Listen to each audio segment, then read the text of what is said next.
Welcome to AFCRDTV. We're here at Hayden Road where Chris Nunn joins us for a catch-up. Now Chris, before we look forward, let's take things back and have a look at your first 6 months in charge. How would you assess your time as Rushden manager so far? Enjoyable, painful, exciting, happy, sad.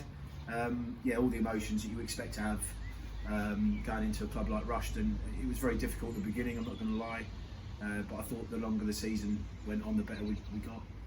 And the management team, we had to work really hard, and thankfully I've got some guys who really worked really hard, and we got to know each other better as well, which helped. But overall, I really enjoyed it, really enjoyed my time. And one of the reasons we are here is to confirm that you are staying on for next season. I'm sure you're very pleased about that. Yeah. I mean, there's very little doubt really. It was, I'll be honest, there were other opportunities, which I spoke to Rob and Alex about, but I'm happy here. I've enjoyed my first time, and I feel like we're building something that I want to continue to do so. So from my point of view, happy, and at the same time excited, looking forward. It's been a few weeks now since the season finished at Kings Langley, but as you'll know, in football management, the season never really ends for you. So just give us an overview of what you've been up to these last few weeks. I mean, first and foremost, trying to get the management team sorted and happy, and just sort of trying to make plans, speaking to Rob and Alex. Player recruitment, obviously, you're recruiting players all the time, even during the season. You're constantly recruiting players, so you're just on the phone a lot more than you would be normally during the season. But it's hard work, but again, we wouldn't be doing it if we didn't enjoy it. So.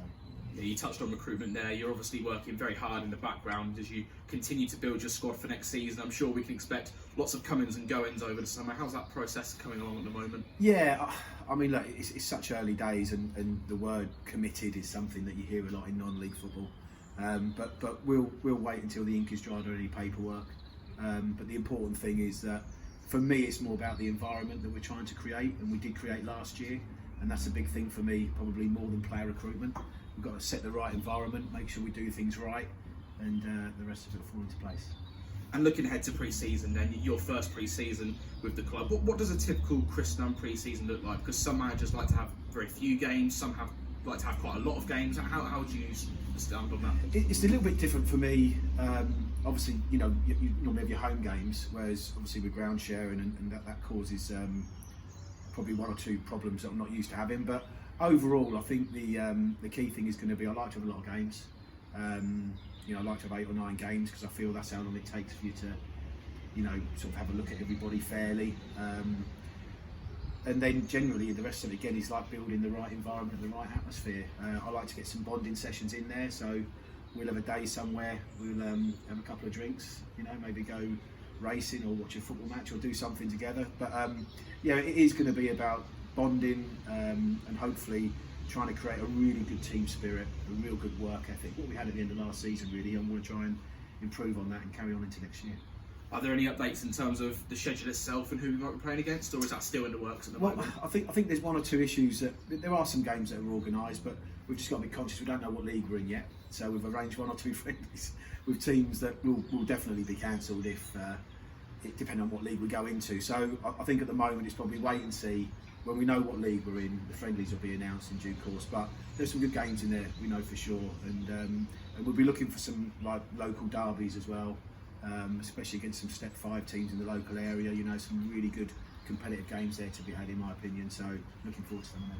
And just finally, as you say, we don't know what league we're going to be in yet. I'm sure that'll be cleared up over the coming weeks. But regardless of that, just how much are you looking forward to your first full season in charge of Rushden? Yeah, I mean, the supporters have been brilliant. I think one of the first things I said in the first interview was to try and put smiles on their faces, build a connection with them. I believe we did that last year, but that was last year. This is this year, and people talk to me. What's your target? What's your aim? And it'll be the same as what I've had at every club I've been at. It'll be to get to 40 points. And when you get to 40 points, then you'll be able to think, right, if I get to 40 points in November, we'll be going for the title. If I get to 40 points at Christmas, we'll be going for the playoffs. If we get 40 points on the last game of the season, we'll wipe away the sweat. But in generally for me, I like to set myself that target to see when we get to them 40 points, where we'll be. Because sometimes people look at 6 games or 10 games. But for me, I think 40 points is always a marker to know where you are. I'm not really putting us under any pressure to think we've got to get promoted. The pressure for me is going to be to build the right environment, with the right players, with the right management team. I know I've got the right management team, so now it's going to be about making sure we've got the right players, and we want to build something not just for this season, build on the back of what we did last year, but build something that we can be proud of at the club, you know, and take forward into the next 3, 4, 5 years, because that's what we need. The club needs stability now. We're obviously sticking to a tight budget, so nothing's changed there. We're not going to be a big step forward club paying out loads of money more than anyone else. So, but we will have very good away support, which is what we've got, and that'll be a lot of people's cup final. So let's look forward to them games, and let's embrace them. Let's give our support something to be proud of, because I'm proud to be manager here. I know the management team are proud to be involved with it. So let's just make it a really good environment where good young local hungry players with 2 or 3 bits of experience will come in and just give everything they can for the club. And if we do that, then where we finish in the league will look after itself. Well, thanks for your time, Chris, and I'm sure we'll catch up again when pre-season begins. And just one last thing, Joseph, don't forget your season tickets. Absolutely.